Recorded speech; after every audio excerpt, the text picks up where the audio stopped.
warahmatullahi wabarakatuh. Kabajamtootaaf jaalatamtootaa hordoftoota chaanaalii Rashaad Zeenuu akkam jirtu nagaa keessanii annagaa kooti alhamdulillah ashama harka fuune jirtu nu baga jiraatanii isiniin jedhaa annagaa kooti egaa deebi'ee dhufeetan jiraan isiniin jedhaa buleewwan isinirraa badeen jira dhiifama barumsi har'an qabadhee dhufee jedhee imorraa akkamitti lakkoofsa keenya dhuffannaa warreen jetta warri nagaafattaniifis warri nan gaafannes waluma keessa deebii isiniif taadheetanii isinitti agarsiisa deetanii warri beektan silaanii beektanii warri hin beekne immoo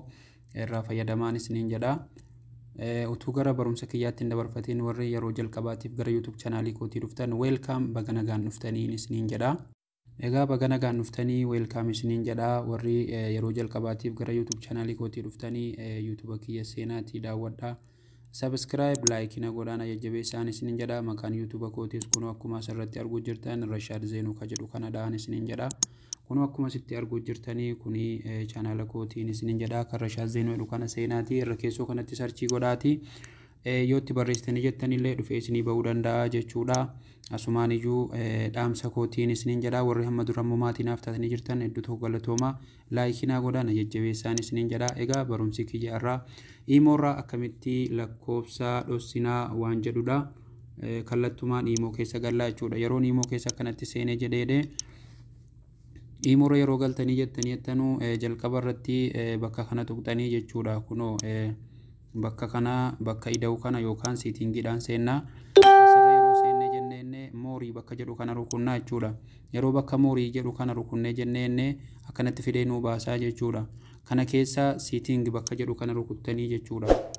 siiting bakka jedhu kana rukunnee sana booda imo account setting is notification foundation profiles ka jedhu kana rukunnaa jechuudha kunoo isinitti mul'ata hin abdii qaba kunoo isa kana rukunnaa jechuudha yeroo isa kana rukunnee jenneeni akkanatti fidee nuu baasaa lestisinii after jara kana keessaa kan isin rukuttanu kunoo kana irratti rukuttuu jechuudha kana irratti marse kana arguu jirtanii kana irratti yeroo kanatti gar rukunnee jenneenne keessanii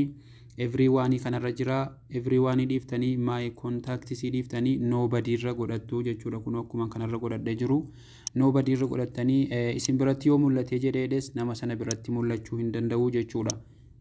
asitti yoo kan mul'ate iyyuu nama biraa sana biratti immoo mul'achuu hin danda'u jechuudha egaa barumsi kiyya irraa kana fakkaata haga barumsa biraatii walitti deebinu assalamu alaykum warahmatullahi wabarakatuh